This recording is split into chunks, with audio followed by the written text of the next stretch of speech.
Salve, salve, galera! Nossa última resolução de provas, isso mesmo, do ano de 2026, isso mesmo, o ano tá acabando, hein? E finalizamos com a FUVEST 2026. Estamos no ano de 2025, o ingresso para 2026 aconteceu, né, no dia de ontem, na segunda-feira, a FUVEST 2026, nos temas específicos de segunda fase. Você que está acompanhando essas resoluções de segunda fase aqui do canal, pessoal, clica, compartilha, ativa o sininho para receber as notificações. Fique com a gente. Vou aqui trazer a resolução da prova de História da FUVEST 2026, certo? Já fizemos aqui a Unicamp, a Unesp, né, de segunda fase. Claro que na Unicamp e na Unesp nós falamos também de Sociologia e Filosofia. Na FUVEST não tem essas matérias, só tem História e Geografia. Não vou fazer a de Geografia, até porque não é minha área de domínio. Mas a de História, estava bem bacana a prova, bem bacaninha. 6 questõezinhas para as provas específicas que tinha aí a graduação, que tinha a disciplina de História. Vem comigo, pessoal, já deixa seu like, vamos nessa. Nossa última resolução do ano de 2026. Que venha 2027, que venha a FUVEST, que venham nossos estudos. Vamos analisar estas questões aí. Pela primeira vez, pessoal, a FUVEST já divulgou, né, as respostas esperadas.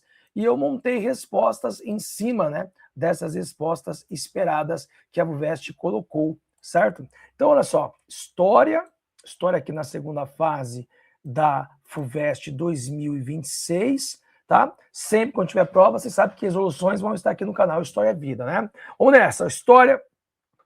Começamos com a primeira questão já logo de cara, sem delongas. Durante muito tempo, o descobrimento da América foi visto apenas como um grande feito do homem europeu, que se tornava irreversivelmente moderno e crescentemente racionalista.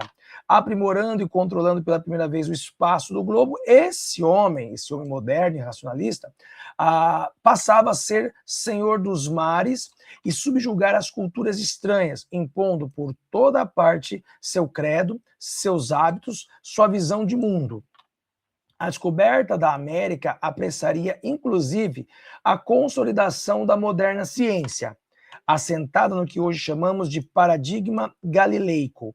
Garantia a vitória do cálculo matemático e de uma percepção ordenada do universo, onde fenômenos até então incompreensíveis ou explicados em chave maravilhosa passavam a ter explicação racional.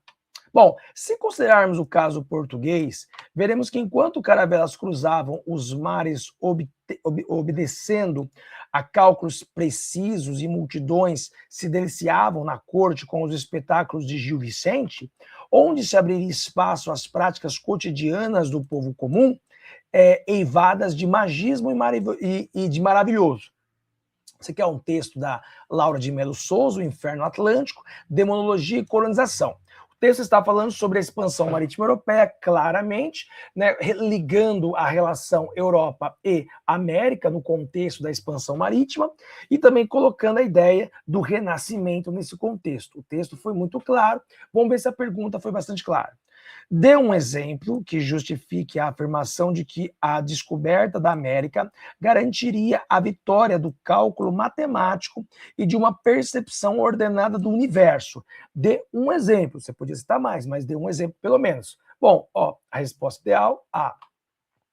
A descoberta da América representou um marco fundamental para a história europeia, pois forneceu exemplos concretos que validavam a visão racional e científica que os europeus tinham do mundo. Um dos principais exemplos que justifica esta afirmação é a invenção de instrumentos de navegação baseados em pressupostos lógicos e matemáticos, como a bússola, o astrolábio, por exemplo, permitiram que os navegadores realizassem travessias oceânicas com maior precisão, comprovando que o conhecimento racional funcionava na prática. Desculpa. Aqui já deu a resposta, mas eu quis fazer uma resposta mais completa. Além disso, o desenvolvimento de técnicas de navegação proporcionadas pelo conhecimento matemático e pela observação do céu e da curvatura da Terra demonstrou que a razão humana era capaz de desvendar os mistérios do mundo natural. Outro exemplo importante foi a invenção de embarcações adequadas para viagens de longa duração, que também resultava de cálculos e observações científicas. Desta forma, a descoberta da América consolidou a ideia de que o pensamento racional e a ciência eram instrumentos poderosos para compreender e dominar o mundo. Como é uma questão de dissertação, pessoal, eu acabei montando uma resposta mais completa segundo a resposta ideal que a FUVEST queria. Mas você poderia falar, obviamente, sobre a invenção da bússola, do astrolábio, as caravelas, obviamente o conhecimento sobre a circunnavegação da Terra. Tudo isso seriam os conhecimentos precisos e matemáticos sobre a expansão marítima. Eu achei essa questão tranquila, tá? A B diz, a B da 1, ele colocou as duas questões numa página e deixou espaço para você escrever na outra. A B da 1. Cite duas realizações desse homem que passava a ser senhor dos mares e subjugador das culturas estranhas, impondo por toda parte seu credo, seus hábitos e sua visão de mundo. Cite duas realizações que esse homem fez, né, esse senhor dos mares e subjugador das culturas estranhas. Olha só a resposta. Segundo o texto, pessoal, o homem europeu se tornou o senhor dos mares e subjugador das culturas estranhas, impondo por toda parte seu credo, seus hábitos e a sua visão de mundo. Essa realização foi possível graças a duas mudanças fundamentais. Primeiro, a descoberta de rotas de navegação oceânica para a Índia permitiu que os europeus acessassem mercados e recursos que antes eram inacessíveis, expandindo seu poder econômico e político. Segundo, a ocupação e exploração de outras áreas do planeta, como a América e a África, e partes da Ásia, possibilitou que os europeus impusessem sua cultura, religião e sistema político sobre os povos não europeus. Essas duas realizações demonstraram a superioridade militar e técnica europeia, permitindo que o continente europeu se tornasse o centro do poder mundial durante os séculos seguintes, certo? Isso aqui é aquela questão mais generalista sobre a ideia de como que a cultura europeia subjugou, no contexto da expansão marítima europeia, né, as populações da África e da Ásia. Então, era essa a ideia segundo o texto, certo? E a C diz: relacione a frase "a Constituição é para eles uma coisa inteiramente desconhecida", com exigências formais para o exercício do direito do voto no período. Opa, desculpa, pessoal, essa aqui é a 2, tá? Foi mal. Ó, a C da 1. Analise a afirmação presente na primeira frase do inserto a partir do que é dito no segundo parágrafo do inserto. Ai, mais chatice essas coisas, né? Então, ó, analise a afirmação presente na primeira frase do inserto. Qual é a primeira frase? Durante muito tempo, o descobrimento da América foi visto apenas como o grande feito do homem europeu, que se tornava irreversivelmente moderno e crescentemente racionalista. Então, durante muito tempo, o descobrimento da América foi visto apenas como um grande feito do homem europeu, que se tornava irreversivelmente moderno e crescentemente racionalista. Então, o descobrimento da América foi uma ideia desse homem racional e navegante europeu. É isso que diz a primeira frase. Ele diz, analisa a primeira frase, certo? A partir do que é dito no segundo parágrafo do inserto. O segundo parágrafo. Se considerarmos o caso português, veremos que enquanto as caravelas cruzavam os mares obedecendo a cálculos precisos, multidões se deliciavam na corte com os espetáculos de Gil Vicente, onde se abria espaço às práticas cotidianas do povo comum, eivadas de magismo e de maravilhoso. Então ele está dizendo no segundo texto, pessoal, que esse homem que é o grande desbravador, ele estava ali na corte vivendo, né, atividades comuns, né, se deliciando com os teatros de Gil Vicente. Vamos à resposta? Olha só, a C da 1. A primeira frase do inserto caracteriza a dimensão racional do expansionismo europeu, enfatizando como a descoberta da América garantiu a vitória do cálculo matemático e de uma percepção ordenada do universo. Essa visão reflete o pensamento científico que predominava na época, baseado na ideia de que a razão humana era capaz de explicar e dominar a natureza. Por outro lado, o segundo parágrafo do inserto expõe a persistência do pensamento mágico e maravilhoso, mencionando os espetáculos de Gil Vicente e as práticas cotidianas do povo comum, que ainda acreditavam em magia e maravilhas. Essa coexistência de duas mentalidades diferentes indica que, apesar do avanço do pensamento racional entre a elite intelectual europeia, a população em geral ainda mantinha crenças mágicas e supersticiosas. Portanto, o texto demonstra que a impossibilidade de superar completamente o pensamento mágico era uma característica da sociedade europeia do período, mostrando que a transição do pensamento medieval para o moderno foi um processo gradual e não imediato. Bom, eu achei essa assim um pouquinho mais complicada, tinha que entender bem esse contexto das duas frases e conseguir escrever de maneira coesa. Tudo bem, pessoal? Então a C eu achei um pouquinho mais complicada, foi uma análise, né, de dois pedaços do texto. Muito boa essa questão, tá? Claro que ficou bem completinha aqui a C, mas daria para você responder, né, com base nessa ideia de que havia um atraso ainda, né? Um atraso, um misticismo na Europa, em detrimento a esse homem racional que descobria as grandes navegações, que conseguia os novos lugares, a América, por exemplo. Então, nessa questão número 1, pessoal, você tem contexto de expansão marítima europeia, renascimento e cultura moderna medieval ainda presente nesse início da Europa moderna, tudo bem? Bom, vamos à questão número 2. No dia 15 de agosto de 1876, a Revista Ilustrada do Rio de Janeiro, periódico semanal de perfil satírico, político, abolicionista e republicano, dirigido por Angelo Agostini, divulgou uma crônica redigida por Machado de Assis em que afirmava: publicou-se há dias o recenseamento do Império, do qual se colige que 70% da nossa população não sabe ler. Gosto dos algoritmos, porque são de meia medidas, nem de metáforas. Eles dizem as coisas pelo seu nome, às vezes um nome feio, mas não havendo outro, não o ouvem. São sinceros, francos e ingênuos. As letras fizeram-se para frases. O algoritmo não tem frases, nem retórica. A nação não sabe ler. Há só 30% dos indivíduos residentes neste país que podem ler. Desses, uns 9% não leem letra de mão. 70% jazem na mais profunda ignorância. 70% dos cidadãos votam no mesmo modo que respiram, sem saber por que nem o que. Votam como vão à festa da Penha, por divertimento. Constituição é para eles uma coisa inteiramente desconhecida. Estão prontos para tudo, uma revolução ou um golpe de Estado. Machado de Assis, História de 15 Dias, obra completa, volume 3, Rio de Janeiro, Nova Aguilar. Bom, com base na leitura do inserto, respondo as questões. Ficou bem claro, pessoal, na leitura do texto, que ele está fazendo uma crítica muito ferrenha a uma população iletrada que vive uma vida completamente afastada das questões políticas. Isso é um texto do final do século XIX, certo? Qual é o fator social denunciado pelo cronista? Qual é o fator social que o cronista está denunciando? Vamos à resposta.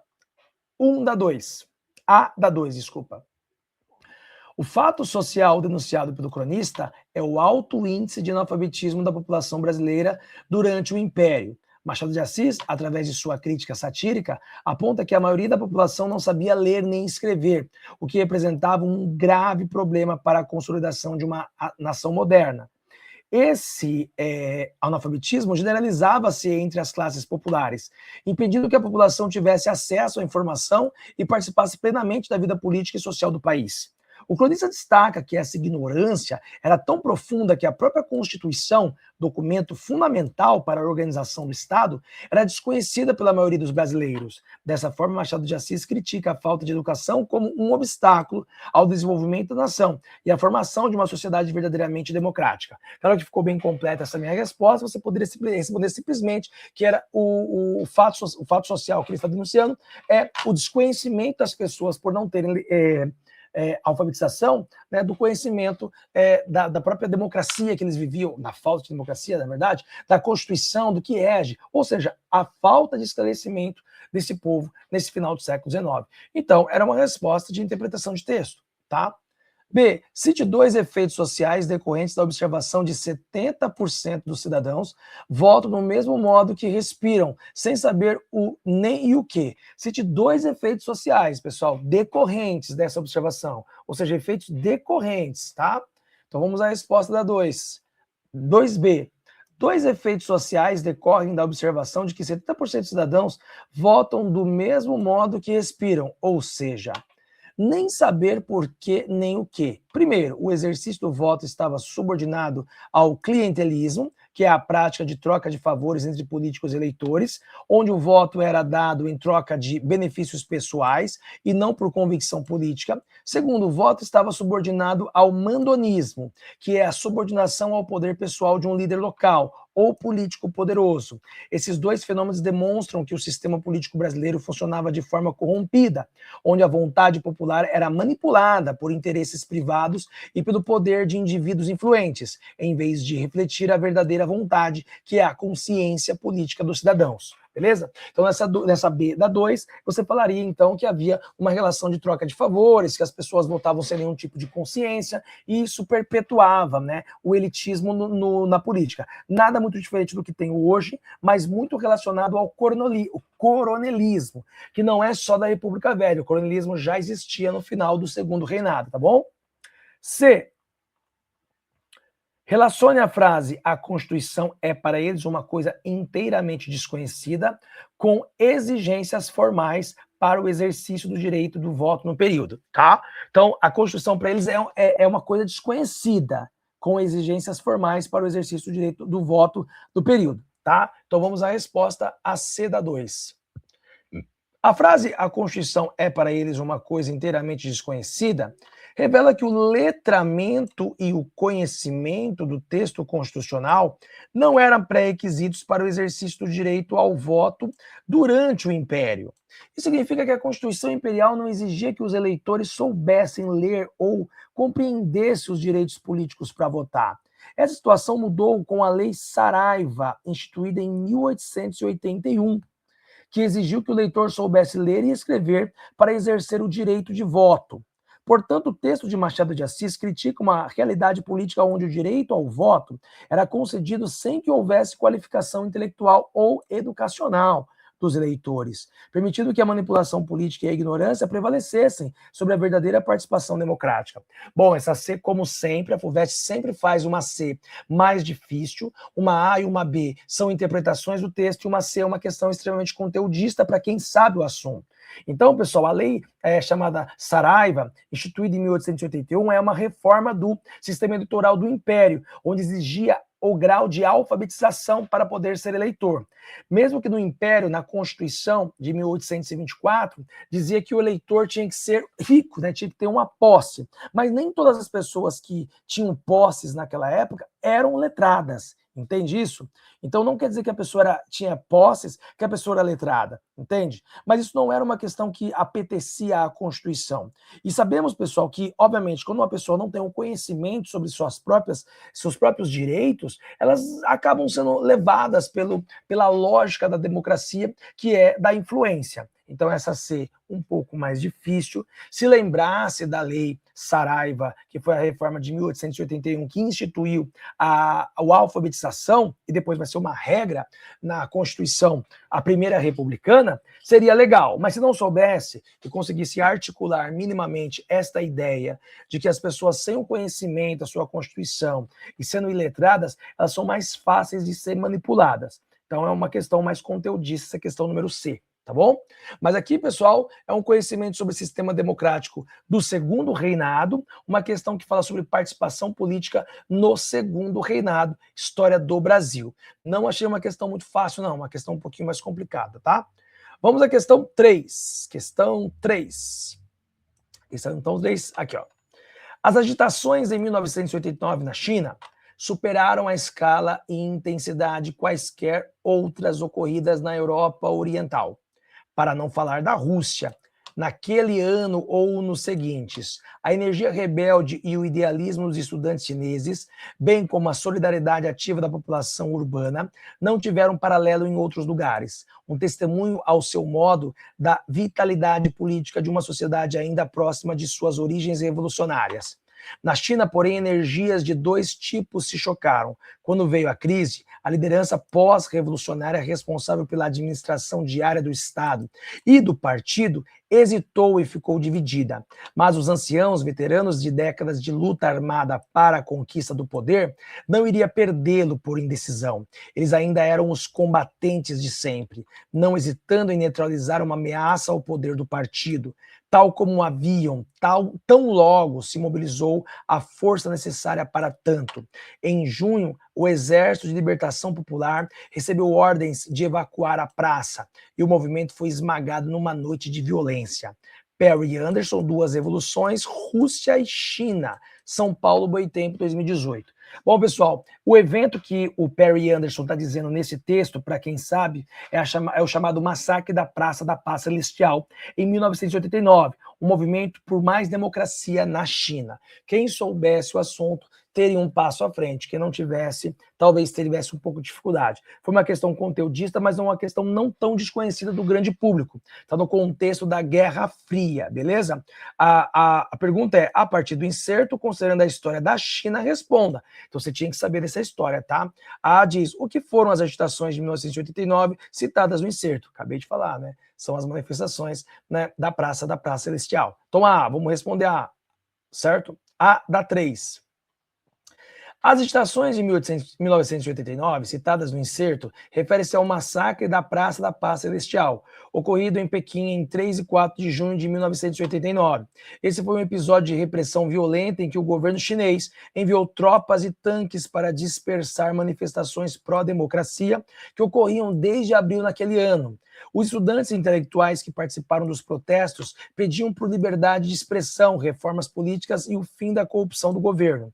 O massacre resultou em centenas de mortos e marcou profundamente a história chinesa, gerando críticas internacionais ao regime comunista. Apesar da repressão violenta, o evento demonstrou a força da resistência popular contra o autoritarismo e reforçou o controle do Partido Comunista Chinês sobre a sociedade. Beleza? Bom, se você responder simplesmente que foi um massacre da Praça da Paz Celestial, dizendo que foi uma revolta de trabalhadores e estudantes e intelectuais contra, né, a falta de democracia na China, estaria certo também, tá, pessoal?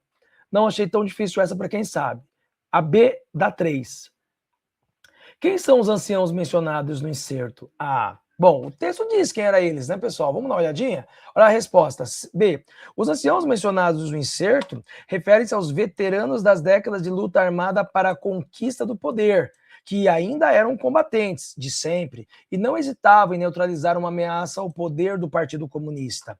Esses líderes históricos como Deng Xiaoping representavam a geração revolucionária que havia participado da luta contra o Japão e da Guerra Civil que levou ao poder o Partido Comunista em 1949. Quando enfrentaram a crise de 1989, esses anciãos utilizavam sua autoridade e o poder militar para suprimir os protestos estudantis, demonstrando que estavam dispostos a usar a força para manter o controle político. A presença desses veteranos foi determinante para a decisão de enviar o Exército de Libertação Popular para reprimir os manifestantes da Praça da Paz Celestial. Ou seja, pessoal, são os barões do partido, são os bambambãs do partido, que representavam uma força militar muito forte, né, de generais que lutaram aí desde a época da China revolucionária e também na construção do Estado chinês. Então são os anciãos, certo? Mencionados no inserto.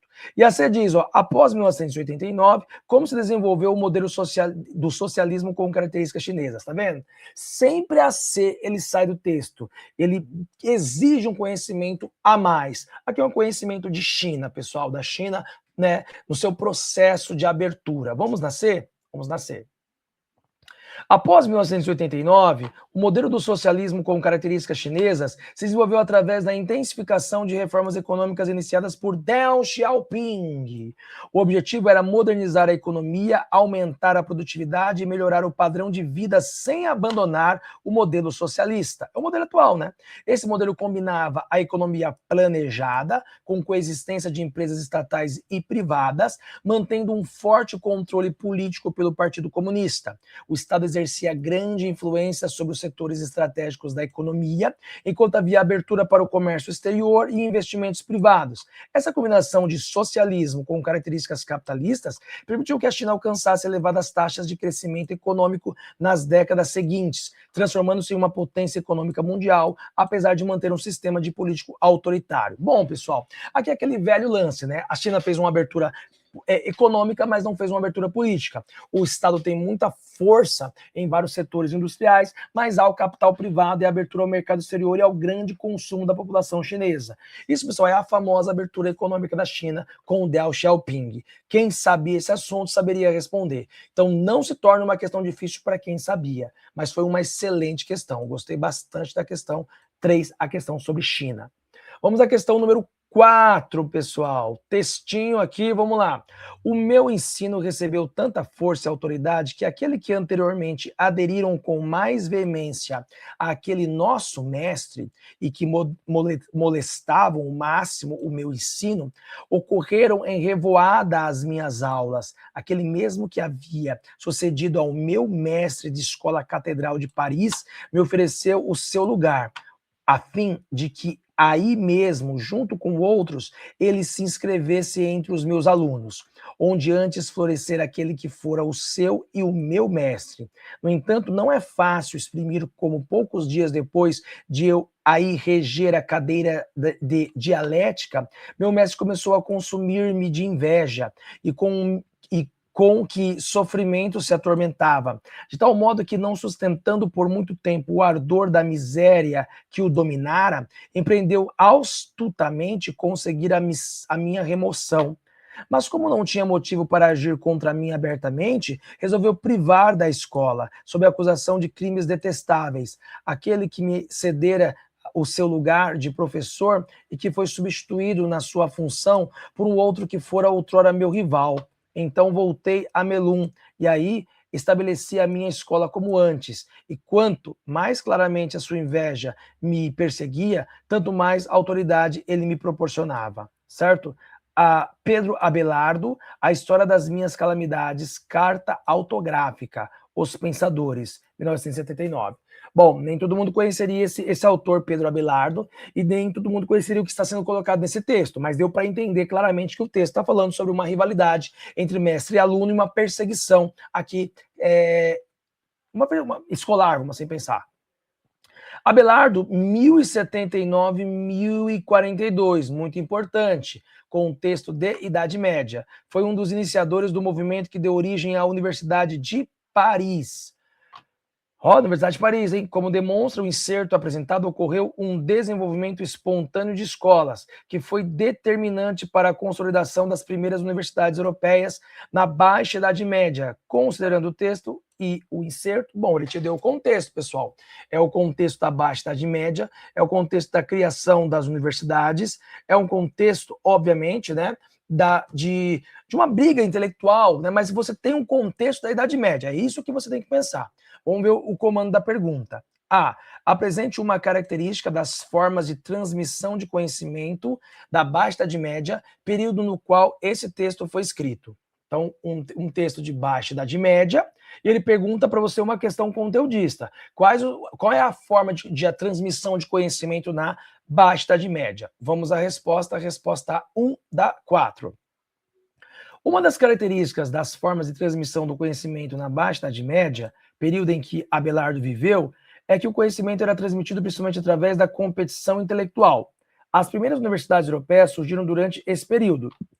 Abelardo foi um dos fundadores da Universidade de Paris. Tudo estava no texto, tá? Nessas instituições, o conhecimento era transmitido através de debates públicos entre mestres e alunos, onde ideias eram discutidas e questionadas. Essa característica foi fundamental para a consolidação das primeiras universidades europeias, pois permitia que o conhecimento fosse construído através da discussão crítica e da argumentação racional, diferente do período anterior, onde o conhecimento era transmitido de forma mais autoritária e dogmática. Então, na Baixa Idade Média, pessoal, você tem aqui a retórica como uma das principais ideias dentro, né, do conhecimento escolástico medieval. A retórica era muito importante, certo? Então, antes, né, no ensino mais na Alta Idade Média, havia um ensino mais dogmático, mais inquisitor, né, mais religioso. E aqui ele está dizendo, né, segundo a leitura do texto, do conhecimento sobre o assunto, de que era mais retórico, mais debate. Bom, não é tão fácil essa alternativa, essa questão, mas também não era tão impossível de ser respondida. Daria para pegar elementos do texto, e se você lembrasse de que isso é um debate, é uma retórica, é uma maneira de se conhecer, de construir conhecimento a partir da troca de conhecimento, debate público, daria para responder, mas não achei tão fácil, tá? B. Explica o grau de autonomia das universidades medievais frente às demais instâncias de poder da Baixa Idade Média. Aí é a igreja, tá, pessoal? Aqui é uma questão também conteudista. A B vem assim, ó, B dá 2. As universidades medievais tinham autonomia jurídica e organizacional considerável. Elas funcionavam como corporações, semelhantes às corporações de ofício, e eram dirigidas por mestres e estudantes. Essa autonomia permitia que as universidades tivessem certa independência em relação ao poder político e religioso da época. As universidades podiam estabelecer seus próprios currículos, eleger seus dirigentes e organizar suas atividades de ensino de acordo com os seus interesses. Essa liberdade relativa foi importante para o desenvolvimento do pensamento crítico e para a consolidação das universidades como centros de produção de conhecimento. A autonomia das universidades medievais também significava que havia certa liberdade para o debate e para a discussão de ideias, mesmo que essa liberdade fosse limitada pela autoridade da igreja. Tá? Então, pessoal, aqui de novo, não é uma questão fácil. Eles pegaram um tema difícil, tá? Pouco se sabe sobre, assim, no ensino médio, né? Sobre como que era o ensino na universidade medieval. Então, quem não conseguisse responder essa questão com prioridade tinha que se atentar ao texto. E o texto a todo momento fala sobre isso, né? Do debate, da discussão. Então, daria para tentar escrever. Eu achei essa questão bastante complicada e bastante difícil, tá, pessoal? Mas essa resposta que eu montei aqui, segundo a resposta esperada da FUVEST, é a ideia de que havia, né, nessa formação das universidades na Baixa Idade Média, uma singela autonomia das autoridades políticas e das autoridades religiosas, tudo bem? Vamos a C. É possível afirmar que as universidades se estruturavam em torno da autoridade intelectual e de um mestre? Justifique sua resposta. Bom, sim, né, pessoal? Segundo o texto. Então, eu achei que a B ele deixou um pouco encardida, a A também, ele inverteu a sequência, e ele deixou a C mais tranquila. Então, não dá para dizer que a FUVEST sempre faz, né? A e B se refere ao texto e a C é conteudista. Aqui ele inverteu. A e B estão referenciadas ao texto, mas você tinha que ter conteúdo para responder, e a C está mais a ver com o texto. Tudo bem? Vamos a C, dá 2. É possível afirmar que as universidades se estruturavam em torno da autoridade intelectual de um mestre, porque o professor universitário era responsável por transmitir conhecimentos e pela formação de seus alunos. Essa autoridade era baseada na competição erudita do mestre, em sua capacidade de interpretar textos de autoridades clássicas e de argumentar de forma convincente. O mestre era esperado que usasse um método escolástico. Ó, falei para você do método escolástico, que consistia em interpretar textos de autoridades reconhecidas, apresentar argumentos contrários e depois reconciliar as diferentes posições. O mestre deveria ser capaz de equilibrar argumentos racionais e demonstrar eloquência e habilidade retórica para convencer seus alunos. Além disso, o mestre deveria ser leal a seus alunos, paciente e rigoroso no trato de seus ensinamentos. Portanto, a estrutura das universidades medievais girava em torno da autoridade intelectual e moral do mestre, que era responsável pela transmissão do conhecimento e pela formação dos futuros intelectuais da sociedade. Então, é uma resposta bem completa. Se você colocasse aqui, né, de que o conhecimento estava em torno do mestre, pelo domínio que ele tinha, né, da leitura dos textos clássicos, isso baseado pelo pensamento racional a partir da escolástica, e que isso era a sua autoridade que vigorava em torno do comando da universidade, estaria correto. Mas, pessoal, como eu disse, eu achei a questão, né, 4 a mais difícil da prova, tá? Essa aqui foi a mais difícil, beleza? Vamos à questão número 5. Bom, 5. Mas essa terra é nossa terra, a gente cultivou, fez ela produzir, nascemos aqui, demos a nossa vida a ela e queremos morrer aqui. Mesmo que não preste, ela é nossa. E é isso que faz que a terra seja nossa. A gente nasce nela, trabalha nela, morre nela. E é isso que dá o direito de propriedade, e não um monte de papéis cheio de números. Sentimos muito, disseram os representantes. o banco, dono de todas essas terras, 20 mil hectares de terra, não pode ser responsável. Vocês estão numa terra que não é de vocês, não lhes pertence. Talvez vocês consigam um trabalho lá na fronteira, no outono, na colheita de algodão. Talvez consiga ajuda como indigentes, porque não vão para o oeste, para a Califórnia. Interessante. Lá há muito trabalho e nunca faz frio. Lá basta estender a mão para colher uma laranja. Lá sempre há safras para colher, porque não vão para lá. E o homem do trator dizia: o que é que eu vou fazer? Tenho que pensar na minha família. São $3 que vêm todo dia. Os tempos mudaram. Não sabem disso? Não se pode mais viver da terra, a não ser que se tenha 2, 5, 10 mil hectares e um trator. A lavoura já não é mais para os pobretões como a gente. Você não começa a reclamar porque não pode fabricar Fords ou porque não é companhia telefônica. Bem, as safras são agora assim. Não há nada de fazer contra isso. John Steinbeck, As Vinhas da Ira, Rio de Janeiro, Herbert Carroll e Ernest, originalmente publicado em 1939. Os insertos apresentam diálogos travados entre personagens do romance e abordam as transformações econômicas no setor agrícola dos Estados Unidos na década de 20 e de 30. 20 e 30, você tem que lembrar da grande crise de 1929, e aqui está falando sobre a competição entre, talvez, trabalhadores rurais, né, autônomos, minifundiários, com os grandes latifundiários que vinham crescendo. É isso que o texto trouxe, só isso que não dá para abstrair do texto. Agora vamos ver as perguntas. Como é denominado o processo histórico retratado no romance? Então, que processo histórico é esse, pessoal? O que está acontecendo aqui nesse texto, certo? A é uma questão conteúdo, mas dá para entender o que o texto quis dizer. Olha a resposta da A, certo? O processo histórico retratado no romance é a Grande Depressão. Não falei para vocês? Ele citou a década de 20 e 30. O texto apresenta diálogos entre personagens que abordam as transformações econômicas no setor agrícola dos Estados Unidos durante as décadas de 20 e 30. A Grande Depressão foi uma crise econômica devastadora que começou em 1929 e afetou profundamente a economia americana, particularmente o setor agrícola. Durante esse período, houve uma queda drástica nos preços dos produtos agrícolas, o que levou muitos agricultores à ruína financeira. O romance retrata as dificuldades enfrentadas pelas famílias rurais durante essa época, mostrando como a crise econômica afetava suas vidas e as suas perspectivas para o futuro. Aí o final, para quem conhece o romance, mas quem não conhecesse, colocasse que foi o período da Grande Depressão e que nesse período, né, os pequenos proprietários iam perdendo suas terras para os grandes proprietários. Por quê? Porque os produtos estavam muito baratos, eles não conseguiam mais lucros e faliram. Era uma resposta plausível para a resposta A. Tudo bem? B. A partir do inserto, aponte 2 fenômenos da história social nos Estados Unidos decorrentes da concentração de terras e a mecanização da agricultura. Dois fenômenos da história social dos Estados Unidos, hein? Vamos lá na B. 2 fenômenos da história social dos Estados Unidos decorrem da concentração de terras e a mecanização da agricultura. Primeiro, o êxodo rural. O próprio texto disse isso, né, pessoal? Ou seja, a migração de pessoas do campo para as cidades em busca de melhores condições de vida e oportunidades de emprego. Com a mecanização da agricultura, muitos trabalhadores rurais perderam seus empregos, forçando-os a abandonar o campo. Segundo, houve uma crise da produção agrícola, caracterizada pela superprodução de alimentos, que levou a uma queda dos preços dos produtos agrícolas. E essa superprodução, combinada com a Grande Depressão, causou o empobrecimento de muitos agricultores e pequenos proprietários rurais.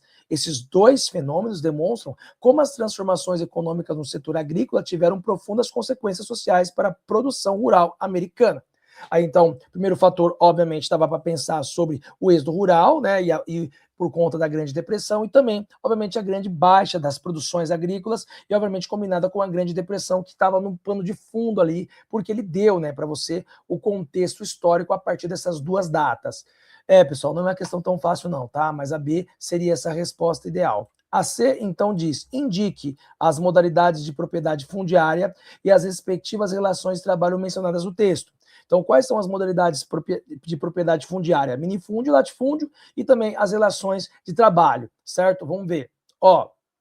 As modalidades de propriedade fundiária mencionadas no texto são a pequena propriedade familiar, ou seja, o minifúndio, arrendatária e de meeiros, são as pessoas que pegavam essas terras arrendadas de grandes proprietários.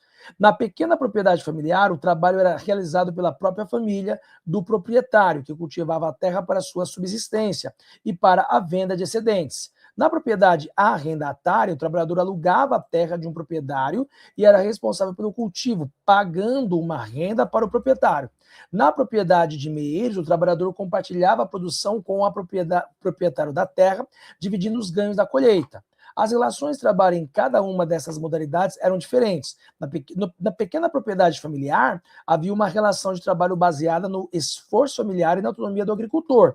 Na propriedade arrendatária e de meeiros, havia uma relação de dependência do trabalhador em relação ao proprietário da terra, onde o trabalhador tinha menos controle sobre o processo produtivo e recebia uma parcela menor dos ganhos. Com a Grande Depressão, essas diferentes formas de propriedade foram afetadas de maneiras distintas, mas todas enfrentaram dificuldades econômicas significativas, tá? Bom, pessoal, também não foi uma questão muito fácil, o grande público teria um pouco de dificuldade para responder esses tipos de trabalho, né, o que era o meeiro, o que era a pequena propriedade arrendatária, o que era a pequena propriedade familiar, e obviamente que argumentar isso de uma maneira, né, dando como que eram as formas de trabalho, não ficou tão fácil. Então, eu também pontuei que essa questão número 5 foi uma questão um pouquinho complicadinha, tá? Junto com a 4, a 5 também foi um pouquinho difícil, certo? Dava para responder talvez a A da 5 tranquila, né? Mas a B e a C estavam um pouquinho difícil. Vamos a 6, hein? Pisei o chão frio da noite, a lua pintava de prata as paredes do céu. As copas das árvores e os cones das palhotas as estrelavam, brincavam ao pisca-pisca com seus olhos amarelo prateados. O meu marido estava bêbado de morrer. Vai, tortura-me, este búfalo louco por Deus. Sarnal, está zangada? Não, não estou. Mas choraste. A bofetada que te dei foi só uma disciplina para aprenderes a não fazer ciúmes. Gosto muito de ti, Sarnal, e és a minha primeira mulher, e é tua toda a honra desse território. Tu és a mãe de todas as mães de nossa terra. Tu és o meu mundo, minha flor, rebuçado no meu coração. Deixei cair 2 gotas de fel bem amargas e salgadinhas. Meu marido acariciava-me à moda dos búfalos, dizia-me coisas no ouvido e o seu hálito fedia a álcool. Enjoava-me, arrepiava-me, maltratando o meu corpinho frágil. Explodi furiosa e chorei de amargura. Paulina Chiziane, Balada do Amor ao Vento. Bom, é uma literatura, né, pessoal? Aqui está vendo claramente aqui, né, uma opressão, né, entre um homem e uma mulher. O segundo texto, ó, as vozes cantam, o canavial balança, a máquina gira. De repente houve um grito e o trabalho para. Um homem deixou o braço ser arrastado pelas roldanas, puxando-o para a máquina e crás. A cabeça esmigalhou-se como um coco. Parem, gritou o colono. 2 de vocês encarrega-se do homem. Outros limpam a máquina, rápido, tempo é dinheiro. A lua já brincava no céu sem nuvens, quando os homens rudes de chapéu de palha e calcanhares de matope regressaram ao dormitório. Veio a refeição de fubá, que comeram com apetite mesmo ao lado do morto. Depois veio a cachaça. E era todos os dias assim. Em cada noite eram presenteados com um cadáver vitimado por uma cobra, uma máquina, uma febre, ou pelo calor excessivo das torradeiras de café. Depressa, Damião, vai chamar o padre Moçambique e o curandeiro Januário. A cachaça rodava enquanto aguardavam a chegada dos dirigentes espirituais, velando pelo morto sem uma lágrima nos olhos, contando histórias da terra, da travessia dos mares e das lutas de resistência. Miuando, o padre Moçambique, chegou trajando a sua batina de pano cru, chapéu de palha e pés descalços, levando a Bíblia na mão esquerda. Logo a seguir chegou também um angolano Januário. Todos se erguem, tiraram os chapéus e curvaram-se numa venia em saudação aos seus dirigentes. Paulo Nechiase, Balada do Amor do Vento. Um outro trecho desse mesmo texto chamado Balada do Amor de Vento. Né? Cada um dos insertos menciona um dos protagonistas do romance Sarnal em Moçambique e Miuando em Angola, a partir do contexto apresentado, certo? Então, o texto aqui está falando sobre um romance, e esse romance aqui, pessoal, cita 2 personagens. A diz: indique a situação política de Angola e Moçambique no período em que ocorrem os episódios relatados nos insertos. Pessoal, são textos literários, textos que estavam como obra de exigência da leitura, né? E está aqui num contexto, né? Ele disse que esse texto está dentro de um contexto, no contexto do livro. E aí, então, quem lê o livro teria um ponto para frente, quem não leu teria um pouco de dificuldade. Então, vamos na resposta aqui, ó. A resposta da 6. A situação política de Angola e Moçambique, no período em que ocorrem os episódios relatados nos excertos, é que ambos eram colônias de Portugal. No momento em que os textos foram escritos, Angola e Moçambique ainda estavam sob domínio colonial português, sendo exploradas economicamente pela metrópole. E a situação colonial caracterizava-se pela subordinação política e econômica das colônias a Portugal, com a imposição da cultura, religião e sistema político português sobre as populações locais. A presença colonial portuguesa em Angola e Moçambique durou até 1974 e 1975, quando ocorreu a Revolução dos Cravos em Portugal e subsequente a independência das colônias africanas. Então você percebe, pessoal, que quem leu esse texto conseguia responder tranquilamente. Por quê? Porque é um texto histórico e um texto de literatura. Mas quem não leu, não daria para abstrair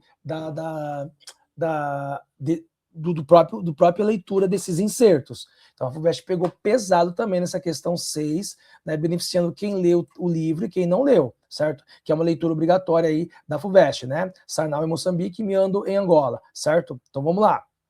É isso aí, pessoal. B. Aponte 2 traços da relação entre gêneros da sociedade em que se passa o inserto que enfoca Sarnau. Bom, 2 traços das relações entre gêneros da sociedade em que se passa o inserto que enfoca Sarnau são o patriarcalismo e a poligamia. O patriarcalismo é evidente na supremacia masculina em relação à mulher, isso no primeiro texto, onde o homem era o chefe da família e tinha autoridade sobre as mulheres e filhos. Isso demonstrado pela forma como Sarnau trata sua esposa e filha, impondo sua vontade e autoridade sobre elas. A poligamia é caracterizada pela permissão que o líder político possuísse diversas esposas, refletindo uma estrutura social onde o poder político e econômico permitia que os homens de status elevados tivessem estrutura social onde o poder político e econômico permitia que os homens de status elevados tivessem múltiplas parceiras. Esses 2 traços refletem uma sociedade profundamente desigual em termos de gênero, onde as mulheres tinham pouco poder e autonomia, estando subordinadas à autoridade masculina. Bom, pessoal, quem não tivesse lido o texto daria para conseguir, com a leitura desses 2 insertos, pelo menos conseguir colocar que havia uma opressão aqui entre mulher e homem, ou seja, a questão de gênero claramente, e também, né, a supremacia aqui, como ele fala que ele tem uma primeira, ela era a primeira mulher dele, entende? Então podia lembrar da poligamia aqui. Difícil questão, pessoal, muito difícil. A C diz, caracteriza as relações religiosas e de trabalho presentes nos insertos mencionados em Miando, né? Então vamos lá.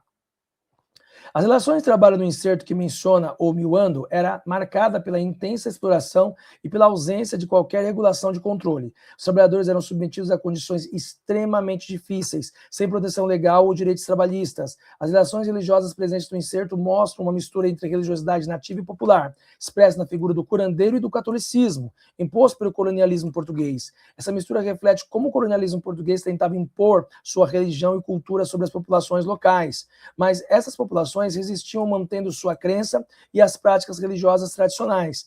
A coexistência dessas 2 formas de religiosidade demonstra a complexidade das relações culturais e sociais em contextos coloniais onde a dominação não era completa e as populações locais encontravam formas de resistência e adaptação às imposições coloniais, certo? Então, pessoal, né, a gente viu que para responder esta questão aqui, né, o Paulina Chiaziani, A Balada do Amor ao Vento, que é uma das leituras da prova da FUVEST, né, do pedido, né, leitura dos livros obrigatórios, fala sobre a questão da Revolução Moçambicana, a Revolução também angolana, através da literatura, teria muita dificuldade de responder esse texto. Né? A falar a C, por exemplo, caracteriza as religiões religiosas, até daria para responder, porque ele cita o catolicismo, ele cita o curandeiro, daria para tentar, né, fazer uma resposta um pouquinho mais curta, mas se você tivesse lido o livro, com certeza teria um pouco mais de facilidade, né, para responder essa questão. Então, pessoal, com esta última questão, a gente conseguiu, né, tocar aqui nas principais pontos de cada questões da FUVEST, né, e aí isso mostra, pessoal, que a prova ela foi bastante difícil, né? Eu não achei uma prova difícil, desculpa, não achei uma prova fácil. Você viu, pessoal, que ele fez na questão de história, ele exigiu em história, para quem ia prestar história, ele subentendia que o candidato tinha lido A Balada do Amor ao Vento, né, de Paulina Chiaziani, que é uma das obras obrigatórias, que estava lá para a prova ainda objetiva, mas que não sabia quando que ia cair. Então não caiu em português, caiu em história. certo? Então, cara, a FUVEST foi muito aberta nessas questões. Então, quem não leu o livro errou essa questão porque precisava ter lido o livro. Então, eu achei 3 questões difíceis de história e 3 questões mais ou menos. Então, a prova foi de nível difícil para o grande candidato. A FUVEST mostrando seu alto grau, tem que estudar muito para fazer prova da FUVEST, pessoal, não adianta. Por isso que acompanhe nosso canal, acompanhe nossas resoluções, vem estudar com a gente, pessoal, que é possível. A gente só consegue mudar a nossa situação estudando. E se esse é o jogo vai ser esse. Então, tinha que ler o livro da Paulina Chiasiani? Então, vamos ler esse livro, pessoal. É assim que tem que ser. Tá? Então, se você gostou dessa resolução, né, clica, compartilha, ativa o sininho para receber as notificações e até as próximas resoluções, né, pessoal? O ano que vem estamos aí, teremos vestibular novamente, mas obviamente que eu vou fazer várias outras resoluções de outras provas para vocês estudarem também ao longo do ano. Valeu, tamo junto. Tchau, tchau.